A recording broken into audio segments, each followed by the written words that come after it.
হয়তো আপনি অনেক ধরনের স্ন্যাক্স রেসিপি ট্রাই করেছেন, কিন্তু এখনো যদি গার্লিক পটেটো রিং এর এই রেসিপিটি আপনি ট্রাই না করে থাকেন, তাহলে আজকের রেসিপি আপনার জন্য। আলু কম বেশি আমাদের সবার বাড়িতেই থাকে, আর আলু দিয়ে কিভাবে সুন্দর এই পটেটো রিং তৈরি করা যায় সেই রেসিপিটি আজ আমি আপনাদের সাথে শেয়ার করব। আর সাথে থাকছে একটি স্পেশাল সসের রেসিপি, উপরে ক্রিস্পি আর ভিতরটা খুবই সফট। এই পটেটো রিং এর রেসিপি জানতে আমার পুরো ভিডিওটি স্কিপ না করে দেখতে থাকুন। আর যারা এখনো আমার চ্যানেলটি সাবস্ক্রাইব করেনি, আমার চ্যানেলটি প্লিজ সাবস্ক্রাইব করুন, পাশে থাকা বেল আইকনটি প্রেস করুন, যাতে আমি কোনো ভিডিও আপলোড করলে সাথে সাথে তার নোটিফিকেশন পেয়ে যান। তো চলুন দেখে নেওয়া যাক আজকের রেসিপি। পটেটো রিং তৈরি করার জন্য এখানে আমি দুইটি বড় সাইজের আলু টুকরো করে কেটে ভালো মতো ধুয়ে সিদ্ধ করে নিয়েছি, আর এটাকে কিন্তু 100% সিদ্ধ করে নিতে হবে। আমি একটা আলু ভেঙে আপনাদের দেখাচ্ছি, এই যে দেখুন, এটা কিন্তু একদমই সিদ্ধ হয়ে গেছে। এভাবে 100% এটাকে সিদ্ধ করে নিতে হবে। আর সিদ্ধ করে নেওয়ার পরে খুব ভালো মতো ঠান্ডা করে এটাকে ম্যাশ করে নিতে হবে। আমি হাত দিয়ে আলুটা ম্যাশ করে নিচ্ছি, আপনারা চাইলে আলু ম্যাশার দিয়েও এটা ম্যাশ করে নিতে পারেন। এই যে দেখুন, আমার আলুটা কিন্তু খুব ভালো মতো ম্যাশ করা হয়ে গেছে। এখন আমি চলে যাব চুলায়। চুলায় একটি পাত্রের মধ্যে আমি 1 টেবিল স্পুন বাটার দিয়ে দিয়েছি। এখানে কিন্তু বাটারই ব্যবহার করতে হবে, এখানে কোনো রকম তেল ব্যবহার করা যাবে না।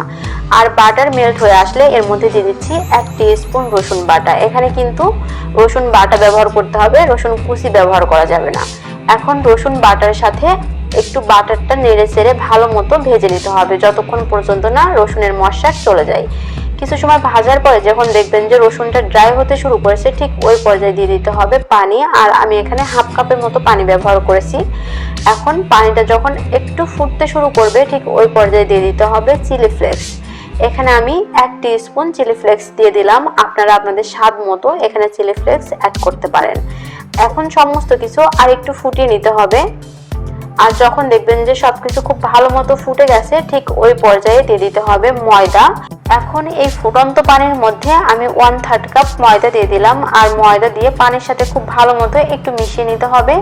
আর এই পর্যায়ে চুলার জাল লোতে রাখতে হবে, লো হিটে। ময়দাটা খুব ভালো মতো মশলা আর পানির সাথে মিশিয়ে নিতে হবে। আর এখন আমি দিয়ে দিলাম আগে থেকে ম্যাশ করে রাখা আলু। এখন আলু ময়দা খুব ভালো করে লো হিটে একটু মিশিয়ে নিতে হবে। এই কাজটা করতে আপনার একটু সময় লাগবে, সময় নিয়ে খুব ভালো করে ময়দা আর আলুটা মিশিয়ে নিতে হবে। এই যে দেখুন, আমার আলু আর ময়দা কিন্তু খুব ভালোভাবে মিশানো হয়ে গেছে। আমি এখন চুলা থেকে নামিয়ে খুব ভালো করে আলুটাকে ঠান্ডা করে নিব। আমার আলু খুব ভালো করে ঠান্ডা করা হয়ে গেছে। এখন এর মধ্যে আমি কিছু উপকরণ অ্যাড করব। উপকরণ বলতে খুবই সিম্পল উপকরণ। এর মধ্যে আমি এখন দিয়ে দিচ্ছি স্বাদ মতো লবণ,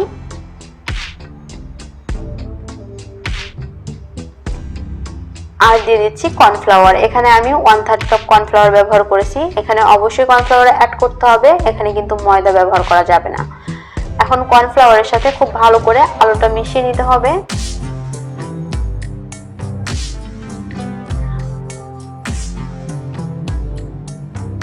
আর এই পর্যায়ে আলুটা যথেষ্ট স্টিকি থাকবে। কর্নফ্লাওয়ার খুব ভালো মতো মিশানো হয়ে গেলে স্টিকি ভাবটা অনেকাংশে কমে আসবে।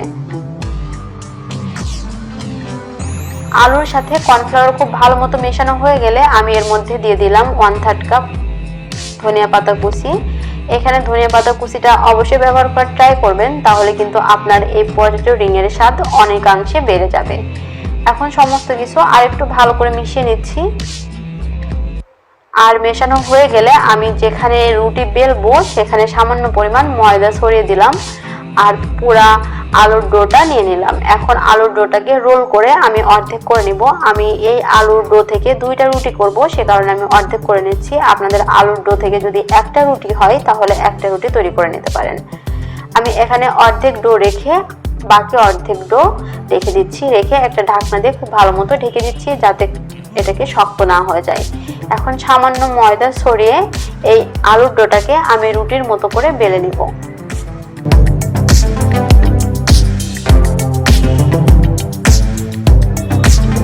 এই যে দেখুন, আমি আলুর ডোটা কিন্তু বেলে নিয়েছি। আর এটা কিন্তু রুটির মতো ওরকম পাতলা হবে না, আমি আপনাদের দেখাচ্ছি।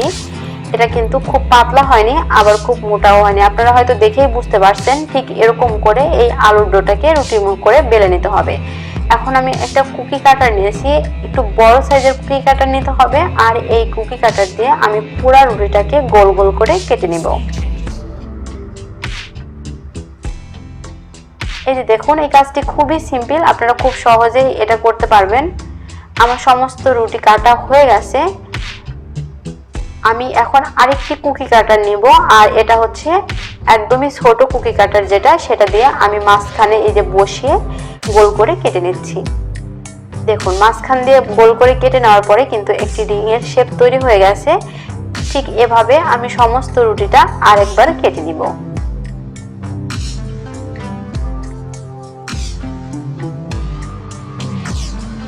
আমি একটা রিং আপনাদেরকে খুলে দেখাচ্ছি।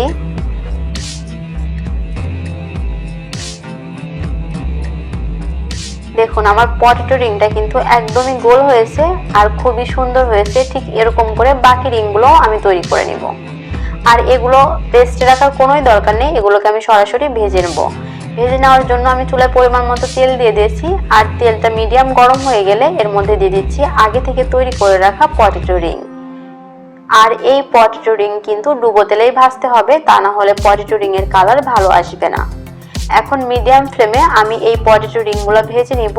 আর এটা ভাজতে খুব বেশি সময় লাগে না, মিডিয়াম ফ্লেমে এটা ভাজতে 7 থেকে 10 মিনিটের মতো সময় লাগে। এক পাশ হয়ে গেলে অন্য পাশটা উল্টে দিতে হবে, উল্টে ঠিক একটু গোল্ডেন ব্রাউন করে ভেজে নিতে হবে।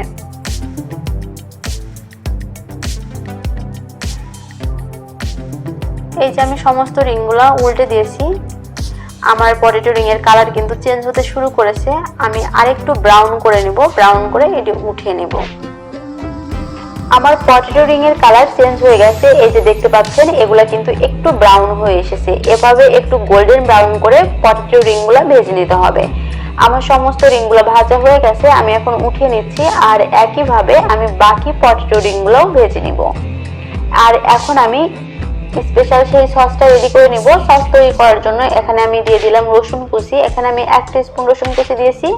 আর দিয়ে দিচ্ছি মেয়োনিজ, এখানে আমি 3 টেবিল স্পুন মেয়োনিজ দিয়ে দিয়েছি। আর দিয়ে দিলাম কাসুন্দি, এখানে আমি 1 টিস্পুন কাসুন্দি দিয়ে দিলাম। আর এর মধ্যে এখন দিয়ে দিচ্ছি chilli flakes, 1/2 teaspoon chilli flakes আমি ব্যবহার করেছি। আপনারা আপনাদের পছন্দ মতো এখানে ঝালটা অ্যাড করে নিতে পারেন। আর দিয়ে দিলাম ধনিয়া পাতা কুচি। এখন সমস্ত কিছু খুব ভালো মতো একবার মিশিয়ে নিলেই সসটা রেডি হয়ে যাবে। এই সসটা তৈরি করা খুবই সহজ। আর আপনারা এই সস তৈরি করে যে কোনো সময় পটেটো ওয়েজেস, ফ্রেঞ্চ ফ্রাইয়ের সাথে এই সস পরিবেশন করতে পারেন। দেখুন সসটি দেখতে কতটা ইয়ামি লাগছে আর খুব লোভনীয় হয়েছে। আশা করছি এই সসটা আপনারা একবার হলেও বাসায় ট্রাই করবেন। এখন আমি পটেটো রিং এর সাথে এই সস পরিবেশন করে নেব। এই যে আমি সমস্ত পটেটো রিংগুলো পরিবেশন করে নিয়েছি। আমি একটা রিং আপনাদেরকে ভেঙে দেখাচ্ছি। দেখুন এটা কতটা ক্রিস্পি হয়েছে, কিন্তু ভিতরটা যথেষ্ট সফট। এটি খেতে অসম্ভব মজার। বিকালের নাস্তায় আপনারা খুব চটজলদি এই পটেটো রিং বানিয়ে নিতে পারেন। বাচ্চারাও খেতে এটি খুবই পছন্দ করবে। আশা করছি আজকের রেসিপিটি আপনাদের ভালো লেগেছে। যদি আজকের রেসিপি ভালো লেগে থাকে তাহলে অবশ্যই আমার চ্যানেলটি সাবস্ক্রাইব করবেন, পাশে থাকা বেল আইকনটি প্রেস করে দিবেন, যাতে আমি কোনো ভিডিও আপলোড করলে সাথে সাথে তার নোটিফিকেশন পেয়ে যান। একটা লাইক করবেন, কমেন্টস করবেন, আর আমার চ্যানেল দ্য কুকিং মিস্ট্রির সাথেই থাকবেন। দেখা হবে নতুন পর্বে নতুন কোনো রেসিপি নিয়ে। ততক্ষণ সবাই অনেক ভালো থাকুন। আল্লাহ হাফেজ।